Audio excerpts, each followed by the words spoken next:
All eyes around the state, around the country, around the world are on the Indiana Fever. And Bria, this is going to be a lot of fun. Caitlin Clark just accomplished something in 41 games that took Diana Taurasi 565 games to achieve. Let that sink in. The rookie to sophomore leap we're witnessing might be unprecedented in professional basketball history. There it is! A triple.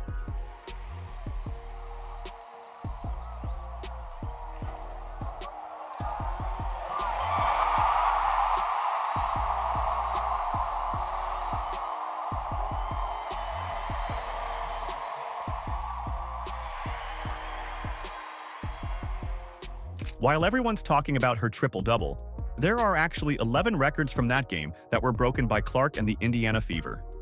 I've analyzed every minute of the Fever's demolition of the Chicago Sky, and what I found will leave you speechless. Caitlin Clark's triple-double was just the beginning of a night that changed the WNBA record books forever. If you're rocking with Indiana, comment, "I've got the Fever" down below. Let's go. Having the Fever organization be what it is today, like, it is just so fun to be a part of. There's been a lot of anticipation. You've done a great job in training camp leading to this moment. Enjoy it. Okay, go out there and have some fun. While everyone's eyes were locked on Caitlin Clark that night, something truly historic happened that almost flew under the radar. DeWanna Bonner walked onto the court just 7 points away from basketball immortality. Think about that. 15 years of professional excellence, thousands of buckets, and now standing at the doorstep of becoming the third highest scorer in WNBA history. Bonner is the 4th all-time leading scorer in WNBA history. And in her first game with the Fever, will likely move into 3rd all-time. She's currently just 6 points behind Tina Thompson for 3rd on the all-time scoring charts. Would anyone even notice this milestone with all the Fever mania happening? That's the question that hung in the air as the game against Chicago began. Bonner has been putting the ball in the basket since 2009, steadily climbing the scoring ranks through stints with Phoenix, Connecticut, and now Indiana. And here she was, just 7 points away from passing Tina Thompson on the all-time list. Bonner, who knocks it away, cookies, TV, open court, right side, and she lays it in! The moment finally arrived in the final quarter. Bonner was sent to the free throw line to hit 2 shots. The first one swished in, tying the record in front of an adoring crowd. The second one pushed her past 7,488 career points, making her just the 3rd player in the 28-year history of the WNBA to reach this scoring summit. One more free throw for Bonner. It's in the air, and it's good! DeWanna Bonner now 3rd in WNBA history in scoring. 7,489 points and counting. Lord, and here's the ovation for Bonner.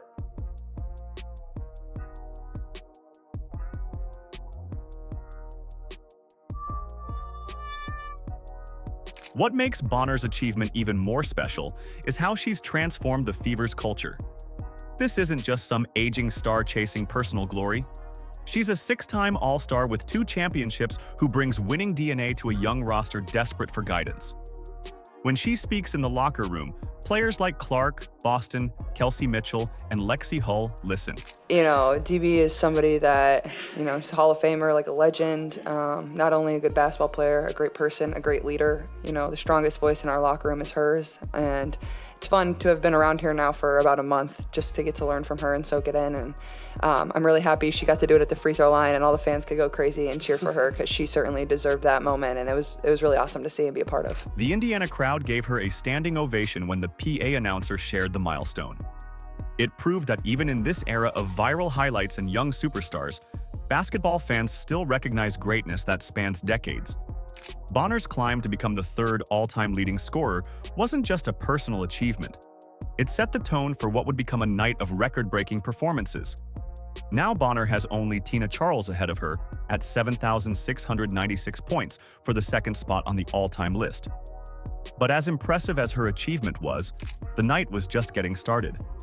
Another Fever star was about to remind everyone why Indiana's future looks so frighteningly bright. Remember when people questioned if Aaliyah Boston could truly dominate? Especially against fellow South Carolina alum Camila Cardoso, who stands at 6'7"? Those critics got their answer in the most emphatic way possible against the Chicago Sky. All right, y'all. Hey, good stuff. Okay, we did a lot of really good things. I thought our defense was really good, and when we had lapses, we played through possessions. All right, so we made things happen. Y'all, overall, just hell of an effort. Boston entered her third season with something to prove. She wasn't just looking to be a great player. She wanted to establish herself as a franchise cornerstone alongside Clark, the duo that would power Indiana for the next decade, the foundation of something special brewing in Indianapolis. The Chicago Sky's front court came in full of themselves. Angel Reese had been talking all week about how she planned to dominate the paint against Boston. Instagram posts, press conferences, even in warm-ups. Reese made it clear she thought she'd own the matchup. Boston's response? A defensive masterclass that left jaws on the floor. 5 blocks that sent Sky players' shots flying into the stands. The kind of rejections that had fans jumping out of their seats and pointing at the scoreboard. Each time Reese went up for a shot, Boston seemed to be right there waiting. Boston's defensive dominance moved her to 6th in blocks in Fever history.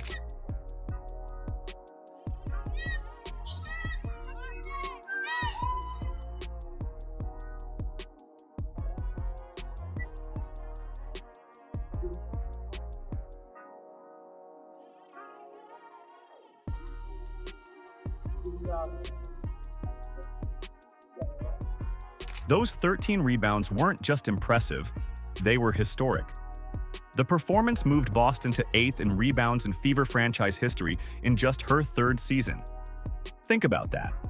Players have been grabbing boards for the Fever for decades, and Boston is already in the top 10 all-time. The combination of 19 points, 13 rebounds, and 5 blocks put Boston in truly rare air. She became only the 2nd player ever in WNBA history with 15-plus points, 10-plus rebounds, and 5-plus blocks in a season opener. The first? Natasha Howard back in 2014. That's exclusive company for any player, let alone one in just her 3rd year. Yes, great job of those long arms of the Leah Boston here, going up multiple times, and then... The Clark to Boston connection showed perfect chemistry all night. Clark kept finding her big for easy buckets. A high-low pass here, a perfectly timed bounce pass there. Meanwhile, Boston kept protecting the rim like it contained state secrets. Every time Chicago thought they had a lane to the basket, Boston slammed the door shut. While Reese did manage 17 rebounds, her offensive game suffered terribly. She shot just 5 for 14 from the field, struggling to score over Boston's perfectly timed contests. The much-hyped matchup turned into a clinic on defensive positioning and timing. But the most jaw-dropping moment of defensive brilliance came when Boston and another teammate combined for a record that had never been seen before in WNBA opening night history. A partnership that would have scoring wings and guards around the league rethinking their approach to attacking the Indiana defense. What Caitlin Clark did against the Sky wasn't just impressive. It was something we've literally never seen in the 28-year history of the WNBA. No one has ever done what she accomplished in that season opener. Not Diana Taurasi, not Sue Bird, not Cheryl Swoops. Nobody. Ready for the season to tip off. It's the Fever against the Chicago Sky. We saw record crowds a season ago, and I'd say they are back and raring to go in 2025. Clark entered her sophomore season carrying massive expectations. After breaking 62 records during her rookie season and transforming the Fever from lottery team to playoff contender, fans wondered what she'd do for an encore. But nobody predicted what was about to happen against Chicago. The Indiana Fever faced off against the Chicago Sky in a blowout victory, and I have 3 words. Oh my God. Or now you know. Early in the game, Clark was already on fire. She hit a logo 3 within the first few minutes, the kind of shot that makes defenders shake their heads. The ball barely touched the net as it went through.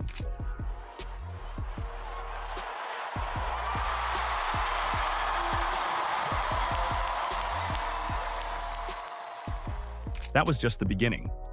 She played like someone who had spent the entire offseason with one goal: dominate on both ends of the court.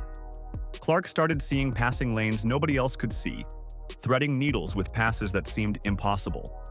She grabbed rebounds over taller players, out-jumping them with perfect timing. But most surprisingly, she blocked shots like never before. Not the first one in your career, but you had 4 blocks out there. That's more than you ever had in college. Matches your WNBA career high. Felt like you were channeling the spirit of Gabby Marshall out there with the blocks. Is that a part of your game that you've been working on the postseason? Are we going to see more blocks out of you as your career rolls on? Not really. Her 4 blocks set a career high and became the most blocks by a point guard in a season opener in WNBA history. This shocked everyone who thought defense was her weakness. These weren't just weak contests either. They were emphatic rejections that energized the entire team. The Clark-Boston connection reached its peak when they combined for 9 blocks, the most by any duo in a season-opening game in league history. Think about that. A point guard and center combining for 9 blocks. That's the kind of defensive impact usually reserved for Twin Towers front courts, not a guard-center pairing. It's not really something you can work on. I don't know. I felt like I had active hands. I had some pokes when our post players were playing good defense, and coaching staff has just challenged me to try to be a better defender every single practice and just getting better in that area. I still feel like there's a lot of room for me to improve. I don't think any of those blocks were too obvious. You look at the stat sheet and it's like, oh wow, 4, but you can get your hand on there and help your teammate out. It makes the world of a difference. So as the fourth quarter began, anticipation built throughout the arena. Clark needed just 2 assists and 1 rebound for history. The crowd sat on the edge of their seats as she chased the first ever 20-point, 10-rebound, 10-assist triple-double in a season opener. Every time she passed the ball, fans held their breath. Every missed shot had them watching to see if she'd grab the board. With just under 5 minutes left, Clark secured her 10th assist on a perfect pass to Aaliyah Boston for a mid-range jumper. The crowd erupted. Then, minutes later, she came back to the game to snag her 10th rebound, sending the arena into absolute pandemonium. History had been made, and everyone knew it. Clark's 20-point, 10-rebound, 10-assist performance wasn't just her 3rd career triple-double, it made her number 3 in the all-time triple-double list.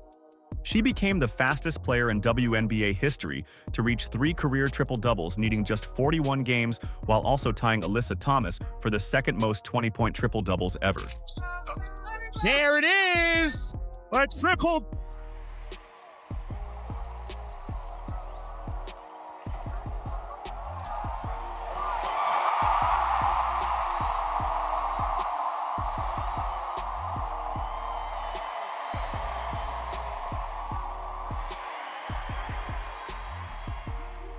But the most mind-blowing stat shows how Clark is rewriting the record books at warp speed.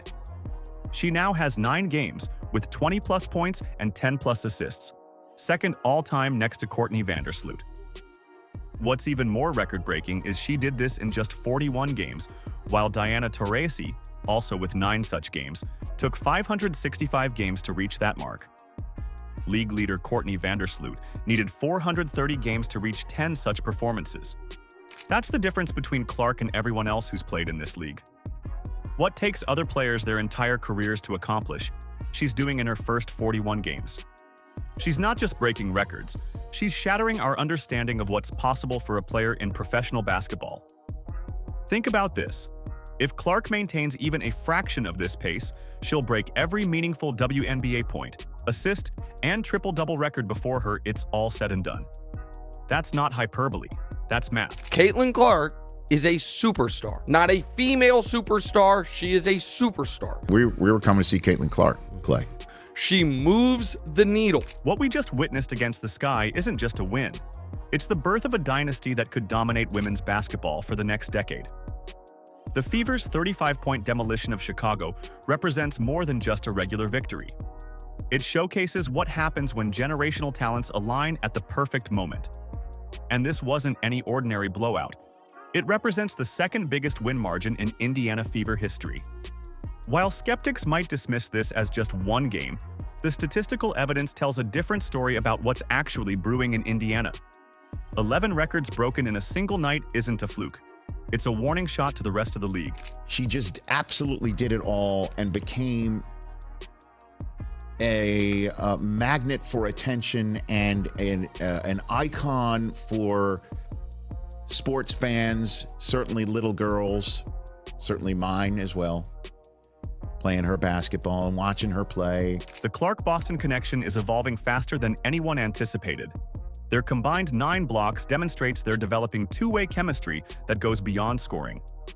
That defensive partnership wasn't supposed to happen this quickly. Most experts predicted it would take years for them to develop this level of court awareness together. Instead, they're already setting records as a duo. This roster has unprecedented balance. You've got a sophomore star in Clark, who's breaking records at a pace never seen before. You've got a third-year dominant big in Boston, who's already climbing the franchise record books. Veterans with championship and deep playoff experience like Bonner, Howard, Sydney Colson, Brianna Turner, and Sophie Cunningham provide leadership. And young stars like Kelsey Mitchell and Lexi Hull, who are entering their prime. Well, the regular season is here, and we have no more time for flirting, folks. We have no more time. It's time to get serious about our business. And Caitlin Clark handled her business game 1. 20, 10, and 10. 20, 10, and 10. Caitlin Clark and the Indiana Fever, what did the kids say? Belt to ass. Oh yeah. La cucaracha, la cucaracha. Indiana Fever destroy, obliterate, run out of the gym the Chicago Sky. 93-58. When you look at how quickly this team is gelling, it's hard not to get excited. The spacing is perfect. The defensive rotations are crisp. The ball movement is exceptional. These aren't things young teams typically excel at, yet the Fever are making it look easy. This isn't just about one record-breaking night. It's about witnessing the formation of a team that could redefine WNBA basketball and bring multiple championships to Indiana. We're seeing the basketball equivalent of watching the early Chicago Bulls before their championship runs. You can feel the foundation being laid for something special. The most exciting part? Clark, Boston, and this Fever team are just getting started, and the rest of the league should be terrified about what comes next. If they're breaking 11 records in a single night now, what happens when they really hit their stride? What happens when the team reaches peak chemistry? This isn't just a good team having a good night. This is the beginning of something historic in women's basketball. The gap between the Fever and the rest of the league is only going to widen from here. They won 93-58. The Indiana Fever didn't just win a game. They announced their arrival as a force in women's basketball with a 35-point demolition of the Chicago Sky. That's the second largest margin of victory in franchise history. When a team breaks 11 records in a single night, you're not just watching basketball. You're watching history unfold right before your eyes. And this Fever team might just be getting started. The question isn't if Caitlin Clark, Aaliyah Boston, and the Indiana Fever will break more records this season. The question is how many more they'll shatter before they're done. If you're rocking with Indiana, comment, "I've got the Fever," down below. Like, subscribe, and turn on all notifications so you never miss out. Click the video on the screen, and we will see you in the next one.